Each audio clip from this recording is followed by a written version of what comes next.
John Wallace Crawford, known as the Poet Scout, was an American adventurer, educator, and author. Captain Jack was a master storyteller about the Wild West and is known in American history as one of the most popular performers in the late 19th century. His daring ride of 350 miles in 6 days to carry dispatches to Fort Laramie for the New York Herald to tell the news of the great victory by Gen.George Crook against the village of Chief American Horse at the Battle of Slim Buttes during the Great Sioux War of 1876 to 1877, made him a national celebrity.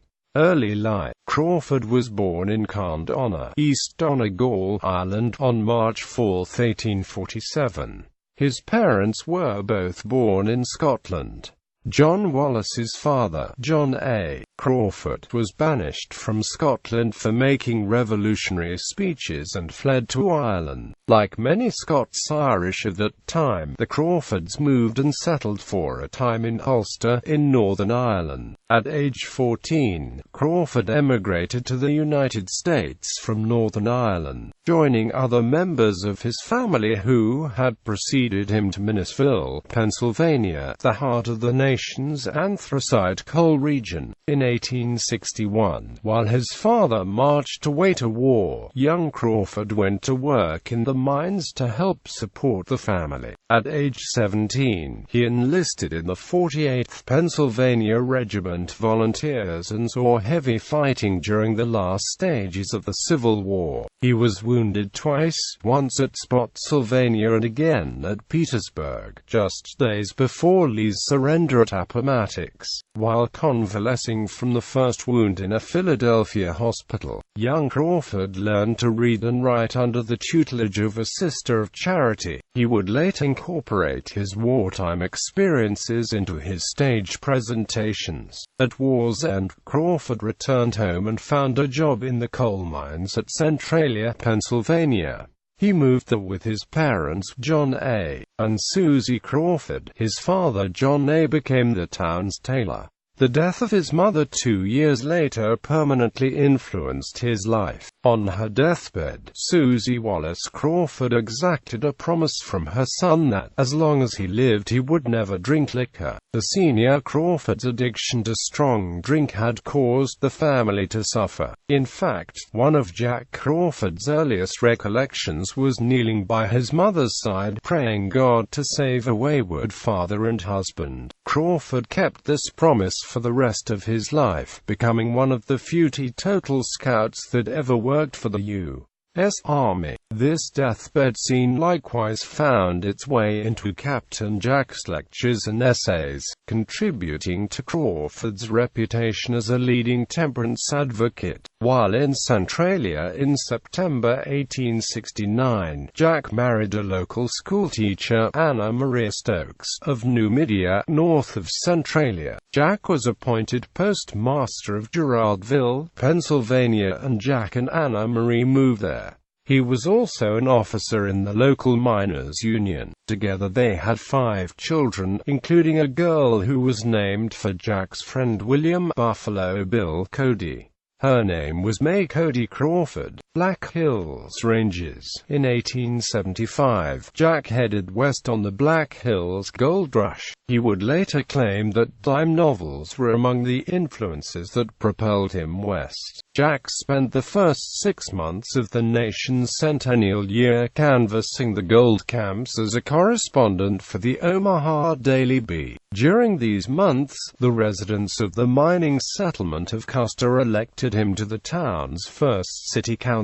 In 1876, Custer City miners organized a 125-man militia known as the Black Hills Rangers. Jack was appointed as Chief of Scouts, a troubleshooting unit of about 12 experienced fighting men, to look for Indian signs and escort emigrants through dangerous canyons where Indians often waited in ambush. He probably became Captain Jack when he took command of his company. Journalist. In 1876, Jack spent the first 6 months of the nation's centennial year canvassing the gold camps as a correspondent for the Omaha Daily Bee. After George Armstrong Custer's death on the Little Bighorn, Crawford joined Brig. Gen.George Crook's command as a civilian scout with the 5th Cavalry in July 22, 1876. On July 24, 1876, Jack boarded a train for Cheyenne en route to Fort Laramie, and friends presented him with appropriate gifts: a new Winchester repeating rifle, cartridge belt, holster, hunting knife and sheath, and a buckskin suit. The management of the Omaha Daily Bee contributed liberally to his outfit and paid tribute to its intrepid correspondent with these words: "Captain Jack is a right good fellow, and we hope to see him distinguish himself alongside of his old friend Buffalo Bill. Jack has done some good in advancing the interests of the Black Hills, and it was on this account that his Omaha friends took occasion to give him a handsome testimonial of their appreciation of his labors." The Great Sioux War of 1876 to 1877. During the Great Sioux War of 1876, Crawford was civilian scout with the 5th Cavalry Regiment and war correspondent for the Omaha Bee with Gen.George Crook's Yellowstone and Bighorn Expedition. Captain Jack is credited with carrying dispatches on a highly perilous route of 400 miles alone to Fort Fetterman, and he took part in the Forcemeat March of 1876, one of the most grueling marches in American military history. Crawford played a significant role in the Battle of Slim Butte and made a daring ride of more than 300 miles in 6 days to carry dispatches of the victory to Fort Laramie for the New York Herald. One of his most famous exploits included delivering a bottle of whiskey to Buffalo Bill Cody while on campaign. Cody wrote of the incident in an autobiography of Buffalo Bill. "On learning that I was with Crook, Crawford at once hunted me up and gave me a letter from General Sheridan, announcing his appointment as a scout. He also informed me that he had brought me a present from General Jones of Cheyenne." "What kind of a present?" I inquired, seeing no indication of any package about Jack. "A bottle of whiskey," he almost shouted. I clapped my hand over his mouth. News that whiskey was in the camp was likely to cause a raid. I will say in passing that I don't believe there is another scout in the West that would have brought a full bottle of whiskey 300 miles. Captain Jack joins Gen. Crook's command. Captain Jack traveled for over 2 weeks, trying to catch up with General Crook's command. On July 24, 1876, Jack boarded a train for Cheyenne en route to Fort Laramie. When Crawford reached Cheyenne, he discovered that the 5th Cavalry had already left for Fort Laramie and was en route north to Fort Fetterman. On July 29, Jack arrived at Fort Fetterman and credited with carrying dispatches on a highly perilous route of 400 miles. On August 2, Jack left Fort Fetterman and finally reached Crook's command camped on Rosebud Creek in Montana on August 8, 1876.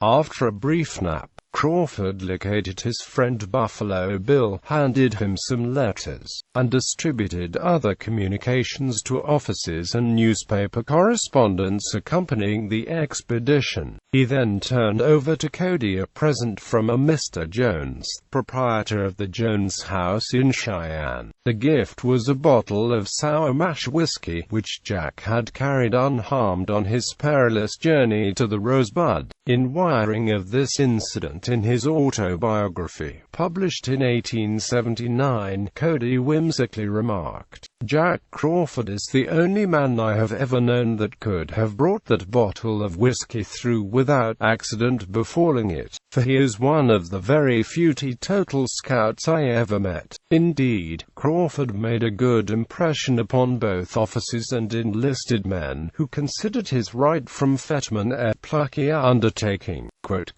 Our campfires were lively after Captain Jack joined us, recalled an officer. He sang his songs, told his stories, recited his poems, and kept his tireless jaw constantly wagging for our edification.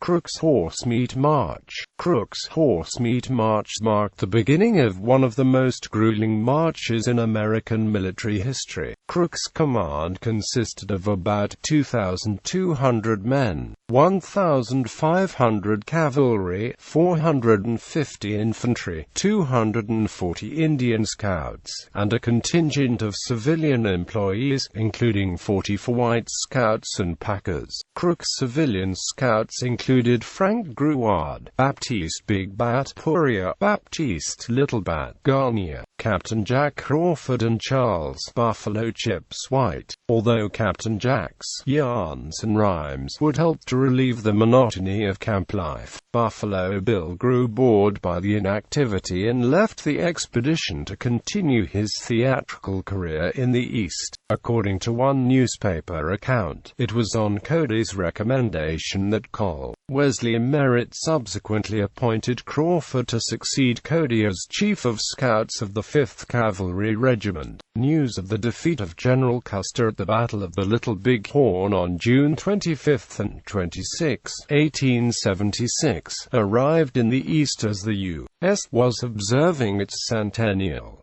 The American public was in dismay and calls to punish the Sioux and awaited the government's response. War correspondents with national newspapers fought alongside General Crook and reported the campaign by telegraph. Correspondents embedded with Crook were Robert E. Strayhorn for the New York Times, Chicago Tribune, and the Rocky Mountain News, John F. Finity for the Chicago Times, Reuben Briggs Davenport for New York Herald, and Joe Wasson for the New York Tribune and Alta California. On August 26, 1876, with his men rationed for 15 days, a determined General Crook departed from the Powder River and headed east toward the Little Missouri pursuing the Indians. Crook feared that Indians would scatter to seek game rather than meet the soldiers in combat after the fight with Custer. All other commanders had withdrawn from pursuit, but Crook resolved to teach the Indians a lesson. He meant to show that neither distance, bad weather, the loss of horses, nor the absence of rations could deter the U.S. Army from following up its wild enemies to the bitter end. Strayhorn reported that all the infantrymen who could ride and who so wished were mounted on mules from the pack train. No circus ever furnished a better show in its mule riding department than we enjoyed when those 200 infantrymen essayed the first mount. Many of them had never been astride a horse, and many of the mules had never been ridden. Tom Moore, chief of pack trains, and his battalion of assistants, had the time of their lives trying to mount and hold the men in the saddles for the first hours of the performance. Not a few of the soldiers, after being pitched into the sagebrush and cactus a few times, contended they would sooner walk. However, galled but gallant, nearly 200 stuck to the mules. An accident befell Strayhorn during the advance. During a rainstorm, Strayhorn became entangled in his gear and his horse bucked, dragging him face first through prickly pear and cactus. With the help of surgeons, it took weeks to painfully extract the barbs. He remarked, "I was in good mood for an Indian fight or any other distracting adventure." Quote, "The days soon arrived when, on forced marches after the enemy, all discharges of firearms except at the enemy were strictly prohibited under severe penalty. Being out on the right flank one day, just out of sight of the troops, I came upon a beautiful covey of grouse. They were so tame I could almost knock them over with rocks. But while the contact thus established made me increasingly anxious for grouse for dinner that night, I could not hit them. So finally, in spite of those orders and with growing appetite, I shot 2 of them and quickly secreted the evidence of my disobedience by rolling them up in the raincoat I carried on my saddle. The right wing of the command was wildly excited by the shots. The skirmishers thrown out on that side soon discovered my lonely presence and hustled me to Colonel Chambers with the news that no Indians were visible. He very sternly asked, "Mr. Strahorn, did you do that firing?" Upon my answering, "Yes, sir," he still more gruffly asked, "At Indians, or what?" Quote, "Not at Indians, Colonel, but at grouse." I answered, "I was so hungry for grouse that I just couldn't help it, so I'm ready to pay the penalty." "What is it?" He had remembered that I was in the colonel's mess, and he replied quietly on the side, "Well, it will make a damn sight of difference whether you got a grouse." Crook soon began running short of food and supplies and ordered his men to go on half rations. Many of the men were forced to subsist on horse meat and was thereafter known as General Crook's Horsemeat March. Without grain and adequate forage, horses and mules had weakened and many collapsed in the steady rain and mud. Crook had already given orders to shoot abandoned animals for food, and for several days his saddened, ragtag army would exist on a diet of mule and horse meat. The horses commenced to play out. As fast as the poor brutes fell, the quartermaster had them killed and issued as rations. So the soldiers had nothing but played out horses to eat from there on into the hills. It looked funny to see a soldier ride his horse until it dropped exhausted, and then get off and shoot it and cut up its carcass up and issue meat to the soldiers of different companies. Gen. Crook would not take any advantage of his command. If they starved, he starved with them, but the soldiers were nearing total exhaustion, wet, hungry, disheartened by constant hardships. One officer wrote that he saw men who were very plucky sit down and cry like children because they could not hold out. Years later, Colonel Andrew S. Burt reminisced with Crawford about the hardships they had shared on this grueling march. Hunger, marching in the rain, sleeping on wet, muddy ground, eating horse meat. He vividly recalled Jack squatting on the ground before a campfire, gnawing at a horse's rib flesh from the coals and glad to get the rib.